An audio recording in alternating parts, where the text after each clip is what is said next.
This is a special bonus episode of Before the Bar Opens with me, Emma Clarke. In this podcast, we talk about what happens before the music starts and why and how people make, use and love music.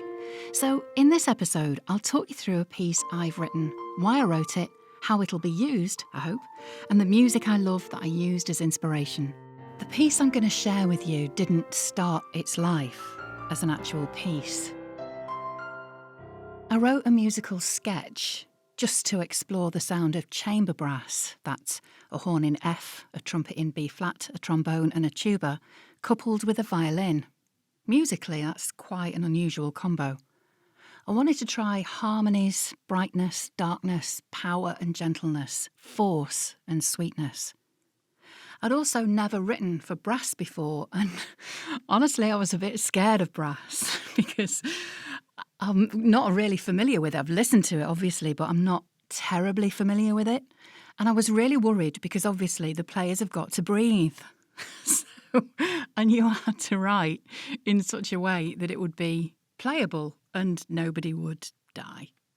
So I sent the sketch to my music teacher, Tom Harold, who is a brilliant award-winning composer, and he's a fantastic teacher. And he said that I should explore the piece further. So the initial sketch was in a pretty rudimentary state and it was only about 3 minutes long. It was a sort of musical doodle pad of ideas. I often start writing pieces like that just to get my ear in, really, so I can figure out what it is that I'm actually trying to write. So over the next couple of days, I started to expand it. I had a rough plan in my head about where I wanted it to go, but I wasn't really sure about what the piece was trying to say yet. I wasn't really clear about what it was about. Because when I write music, I really like to have a strong concept for a piece so I can be sure that I understand what I want the piece to communicate. So I was in the middle of writing this piece and I thought, oh, what is this piece about? What is this piece about? I think I know, but I'm not sure I know. It's a thought that's sort of deep in my subconscious somewhere. What is this piece trying to tell me? So I went for a walk. I always walk when I'm trying to figure out what I'm doing with music, or anything, actually. To me, the piece seemed to be about growth. I could imagine it being set against time-lapse photography of a great dark jungle growing, with strange plants budding and bursting forth, light playing on the leaves on long, curious fronds.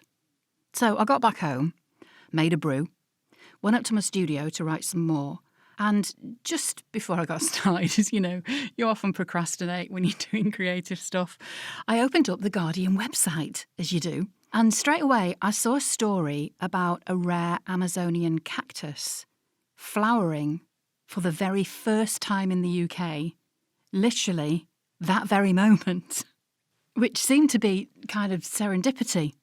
Now, the plant is known as the Moonflower, which is a beautiful word.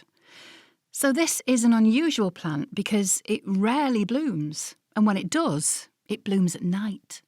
It blooms for about 12 hours, then the flower starts to die. It has a beautiful scent for about 2 hours, then it quickly becomes rancid. The blossoming of its beautiful flower is somehow its own death knell, before it blooms again, a year later. This thought was mesmerising to me. I thought, boom, that's the concept for my piece. I mean, I'm no existentialist, but I understand that to be born means that death is inevitable. But the truncated life of the Moonflower struck me as poignant, especially now, in the midst of a global pandemic when the news is full of sad stories of loss and grief. I knew right then that I wanted the piece to be about the Moonflower, how we can be born and blossom into our most glorious selves, that when we die, our gloriousness has existed nevertheless, that we've still mattered, I guess, that we've been beautiful, even if only briefly. Everything in life is transient and everything changes, and for me the Moonflower describes this so well.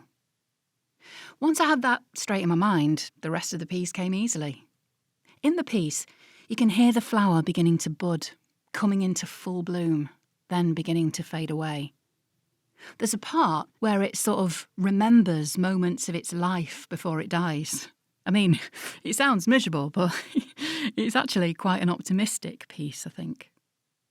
I wrote the piece for choreography. I can imagine it as a solo piece. It's just over 8 minutes long, so it'd be tiring, but I paced the music to give the dancer opportunities for rest. It's not all about leaping and twirling. I love dance. My son, Joe, is a student at the Royal Ballet School, so dance is something that I think about a lot. I watch a lot. When I compose, I often visualise the kind of dance that'd go with the music. It helps me shape and structure the piece. For inspiration, I listen to pieces that were about nature. Vaughan Williams's sublime The Lark Ascending, which I just love, particularly for its gorgeous violin solo, and the version I listened to featured the brilliant Nicola Benedetti, and Takashi Yoshimatsu's And Birds Are Still. I love this piece because it describes a silent event, a murmuration, a visual spectacular, and this seemed appropriate when approaching Moonflower. For brass inspiration, I listened to Alex Paxton's brilliantly manic Music for Bosch People, which is an album that, if you haven't heard it, hear it. He describes it like this. It's like minimal, but loads more notes like video games, but with more song like jazz, but much more gay like old music, but more current like Yummy Sweet, but more stick like paint, but more scratch like tapestry, but filthily like prayer, but more loud like loud groove and more rude like fingers and faces too, but somehow more smelly like smelly things cooking with more chew and change, like louder prayers that groove with like stinking hot pink in poo brown, but even more desperate like drums and dream musics. Alex Paxton's work draws upon a range of classical, experimental, electronic and folk music traditions, and he creates a unique and explosive voice. The Bosch in the title of the album refers to the 16th century Dutch painter Hieronymus Bosch, whose horrifically fantastical images inspire Paxton to make highly charged, genre-hopping music that is joyful and exciting, but with violent aspects mixed in as well. Seriously, you have got to hear it. All the links are in the show notes. Anyway, here's the piece I wrote. This is Moonflower.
There's a time-lapse video on YouTube of the moonflower blooming at Cambridge University Botanic Garden. It's gorgeous.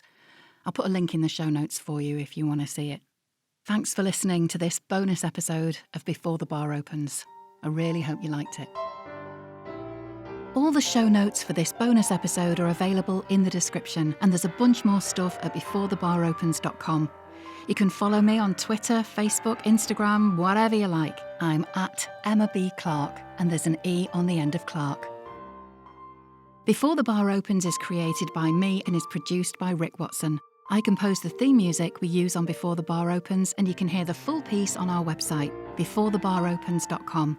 If you enjoyed this episode, please subscribe, leave us a review, hopefully a really nice one, and tell your friends. Another episode will be along really soon, so don't miss it. Thanks for listening.